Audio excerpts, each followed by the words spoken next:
Sa mabilisan lang, pabilisan ng mga all stock. Sino mas mabilis? Lumang Raider? Phase out na Raider? Bagong Raider Pro? Winner X?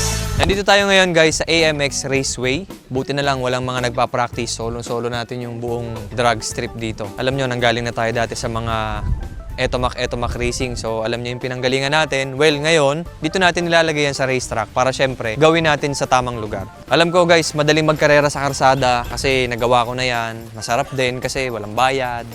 Pero kapag magkakarera kayo guys, ilagay nyo sa racetrack. So ngayon, sisimulan na natin yung mga Etomac Racing natin. Pero syempre, this time, nasa racetrack na tayo. Parang kaya naming i-maximize hanggang 300 meters up to 350 meters yata. 400 kaya pa pero medyo hard braking lang tsaka dulot-dulo. But the good thing is, makakapag-testing na tayo ngayon ng maayos. Sa mga solid kapwa natin, alam nyo yung naging storya natin. So ngayon, kapag may gusto ko yung ipa-compare na mga motor, pwede natin yan testingin dito. And then, tingnan natin kung sino mas mabilis. Dito sa pinaka-gedli, kilala nyo na to, si Victoria. Stock lang yung makina nito. Pag sinabi ko stock, wala namang ginalaw o major upgrades. Stock makina, Phyto racing coil, Phyto clutch lining, naka-carb, 30mm, racing CDI. Yung gulong niya medyo malaki, 80-90 parehas. Bracket niya, 1343. And sa lahat ng makikita nyo dyan guys, lahat na yung nakikita nyo, naka-mouse sprocket set lahat yan. Yan na yung maximum na pwede nating mapiga dun sa setup ng motor na yan. Lahat yan naka-mouse sprocket set, lahat yan nakabagay sa setup nila. Dito naman sa kabilang side, ito namang Winner X ni J2, naka-remap naman to. Tapos, stock gulong, stock throttle body, stock engine, RCB na SP500 na mags. Sprocket ito, 1543. Pero mamaya, try nating magpalit kung kinakailangan. Dito naman yung phase out na Raider FI ni Matroy. Shoutout mga kasama ko nga pala yung mga pinsang ko dyan, si Matroy, si Kuya Tuper, tsaka syempre si J2. Ito naman setup nung kay Matroy, naka RB5 lang, open throttle body. Stock ECU, sprocket niya ay 1443. Stock size yung gulong niya sa likod, tapos sa front naman, 7080. Aside from that, lahat yung nakikita nyo, puro all stock yan. And then dito naman yung Raider Pro na pinakabago na lagi yung paboritong laitin. Ang setup niya, naka MBR 110 siya na gulong na parehong 8080. Stock mags, stock engine, hindi din siya naka-open throttle body, stock ECU and all. Then yung sprocket niya naka 1441. So doon lang nagkakaiba-iba. Pero yan naman ay binase namin doon sa setup mismo ng motor, tsaka doon sa gulong. Yung mga Raiders niya, kilala nyo na yan. Yung Winner X J2, may napatunayan na rin yan kasi tinesting na rin natin yan. Matuling yan kumpara sa stock. Magkapareho halos itong dalawang to. Nagkaiba lang kasi naka-slipper clutch to, tas mas bagong model kaysa dito. Pero lagi lumalabas, mas mataas ang horsepower ng mga lumang Raider. Birahin na natin to. And by the way guys, hindi ko pala na-mention, pero lahat yan, naka big elbow, tapos itong sa akin, naka Itsalaya power pipe. Kay J2, naka power pipe din. Ito namang Raider FI, naka big elbow din, stock canister. And then itong Raider Carb, big elbow, stock canister. Pag-alam mo lang! Alright, unang testing natin, Raider FI na luma versus Raider Pro. Ang game.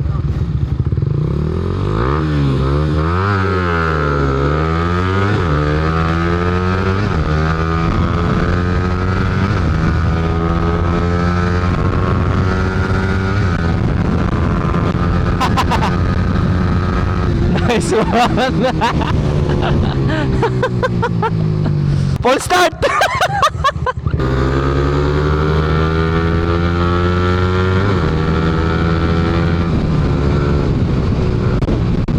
Doon, timbang mo!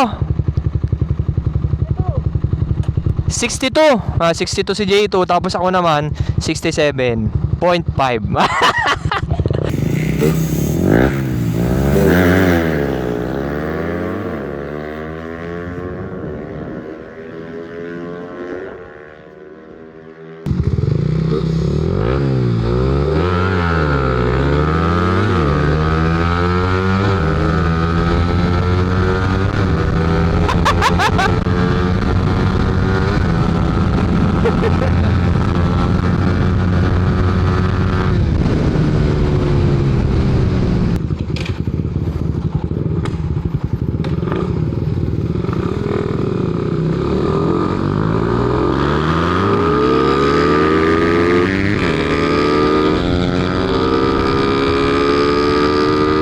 Raider Pro lang sa kalam.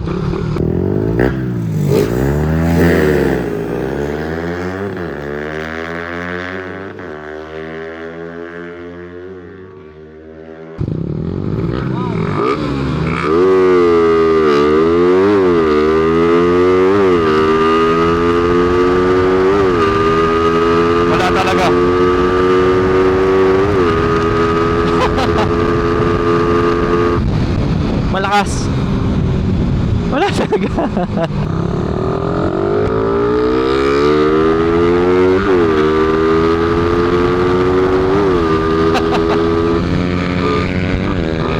Bayabas! Nako, ito. Dito ako, dito ka Delicades. Raider Pro. OG na Raider. Raider Carb. Sa Victoria, new breed. All stock. Carb CDI. Ito naman, stock. Pro Max lang ang baon.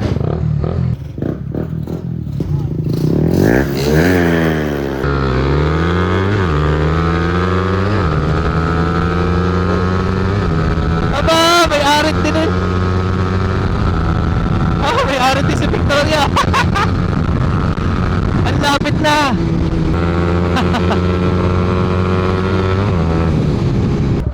Raider Carb si Victoria versus ito.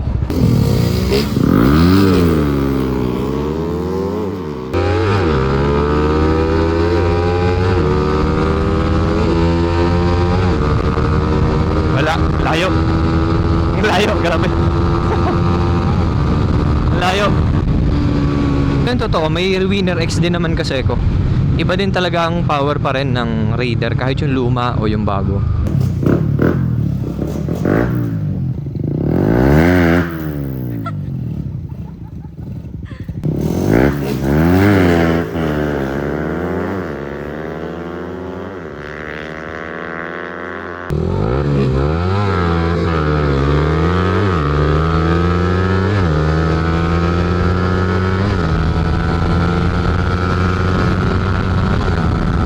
Pantay lang oh.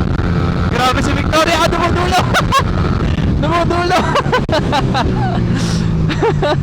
Okay, welcome back.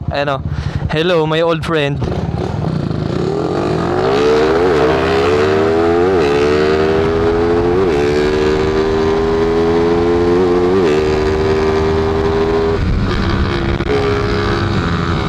Sasabihin yung mas malakas ang lumang Raider sa Raider Pro. Next, nag-swap lang kami, ganun pa rin.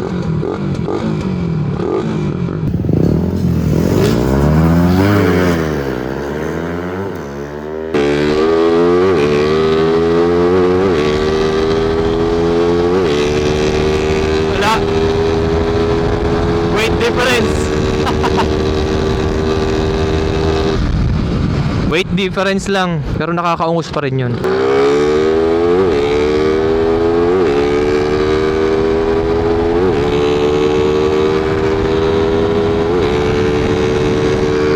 Matuling yung Pro. Matuling yung Pro. Palit tayo ng sprocket para mas competitive. Etong kay J2 papalitan. Yung Raider na yun papalitan din.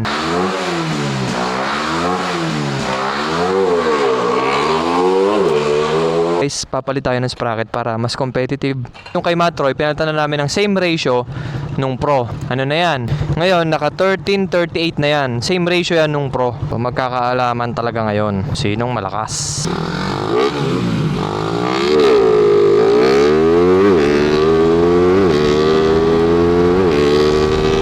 Tuling! Tuling! Pero feeling ko pag nagpalit kami si Victoria pa rin eh. Biglang tuling!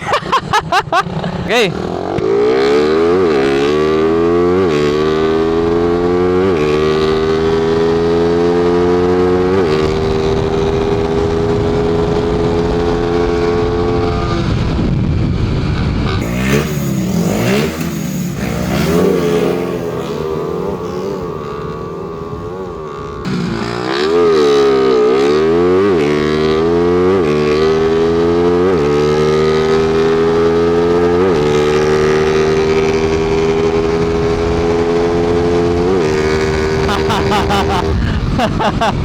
Yari ka kay Victoria mamaya, tinan mo. Ito, tansya ko lang. Si Bakto ni Victoria mamaya, tinan nyo. Pag nagpalit kami. Weight difference lang yan, tinan nyo. Perfect ship lang ang baon.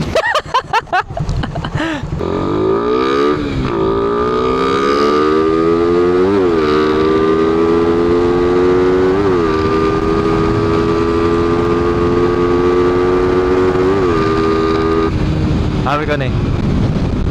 Weight difference lang. And then guys, don't worry naka-check engine kasi wala siyang sprocket cover. Wala kasi kami lock, kawad gaming lang.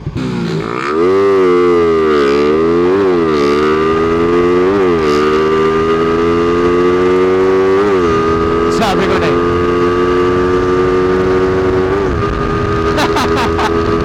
Sabi ko na eh. Sabi ko na eh, same lang sila eh. Weight difference lang. Palabas! Okay, magkakaalaman na. Same ng gear ratio. Same din ang specs. Naka open throttle body lang yun. Ito hindi.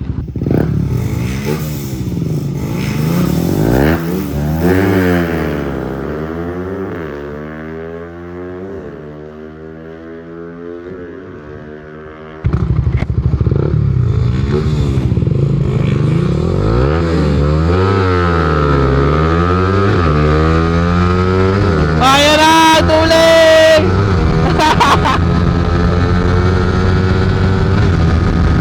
Tuling oh! Tulad na sinabi ko sa inyo, weight difference lang. Doon medyo nauna-una si J2 ng konti. Nadalian ako sa starting ah!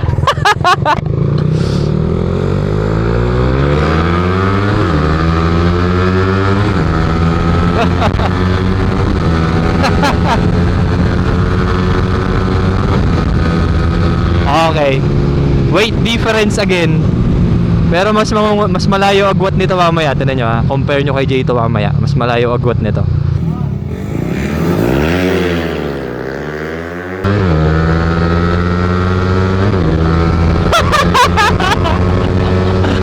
Nadali yan na starting.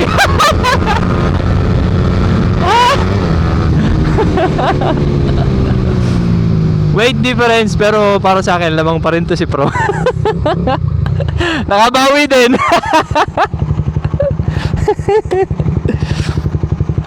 Parehas lang eh pero parang mas ano pa rin to.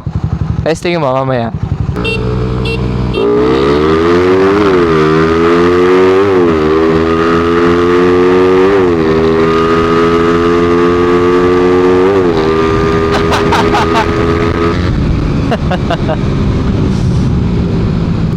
Match na.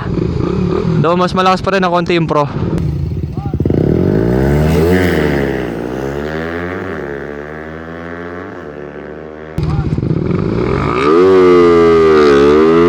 Nauna pa ako ha.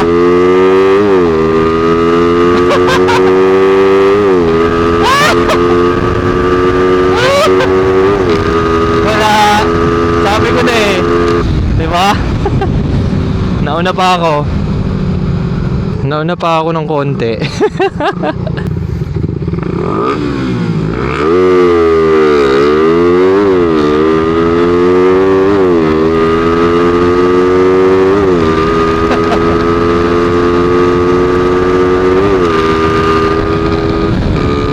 Ha? Alam na. Raider Pro pa rin. Last. Okay, ito na yung last testing natin. Pro versus winner.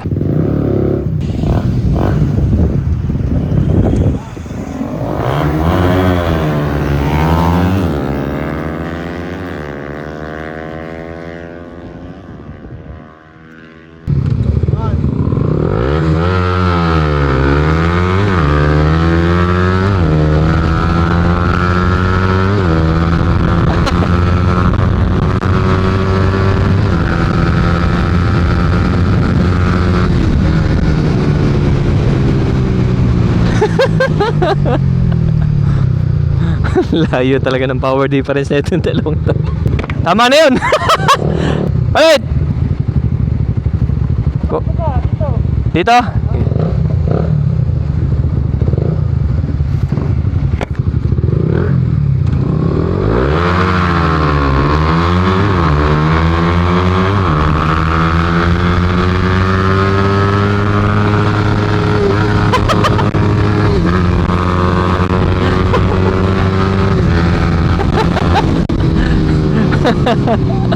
Limit siya eh. Limit siya eh. Alright, natapos na natin yung isang mabilis ang testing lang Shoutout muna sa mga kasama natin kay Kuya Tuper, kay Matroy, tsaka kay J2. Kay Matroy yung itong Raider FI na face out. Tapos kay J2 naman itong Winner X para sa mga tropa natin dyan. Kung meron kayong gustong i-video natin na testingin dito, mag-comment lang kayo dyan sa baba kung ano yung gusto nyo testingin natin. And sa mga hindi pa nakasubscribe dyan, mag-subscribe na kayo. Tapos like nyo yung video kasi malaking tulong sa amin yan. Kasi ang pagre-racetrack naman na ganito hindi biro ang gastos, no? So ayan, comment lang kayo guys kung ano yung gusto nyo matesting. Competitive pa rin yung Raider Carb kasi nga in-upgrade na natin yan. Carb, CDI, competitive siya sa FI Pro tsaka dito sa OG na FI. Pero kung stock lang ang usapan, alisin nyo na sa usapan yan. Ngayon, on the other hand, ito namang Raider Pro at tsaka itong Raider, almost same lang sila. Nagkakaiba lang ng weight yung rider tapos pinarehas naman namin yung gear ratio and so far, konting ungus lang naman itong Raider Pro, hindi pa rin naglalalayo kasi sinasabi nung iba mahina na raw ang makina ng Raider Pro. Pero hindi guys, kita nyo naman yung tinesting namin kanina. May mga haka-haka na mahina na raw itong nilabas ng mga bagong Raider. So hindi, ganun pa rin, almost same pa rin. Nagkakaiba lang yan ng konting tuning, size ng gulong, and all that. Kay J2, favorite, lagi namin tinetesting tong Winner X niya. Ganun talaga, ang Winner X kasi more on soft side. Nandun siya sa smooth riding. Yun ang power ng Winner X talaga. Ngayon, kung papipiliin mo ako sa pagka-smooth nitong lumang Raider at saka itong bagong Raider, dito ako sa bagong Raider. Alam din ni J2, mas smooth, mas malambot siyang i-drive. Siguro malamang dahil na rin doon sa slipper clutch. Mas brute force yun, yung isang yun. So kung gusto niyo pa ng mga videos katulad nito, subscribe lang kayo dyan.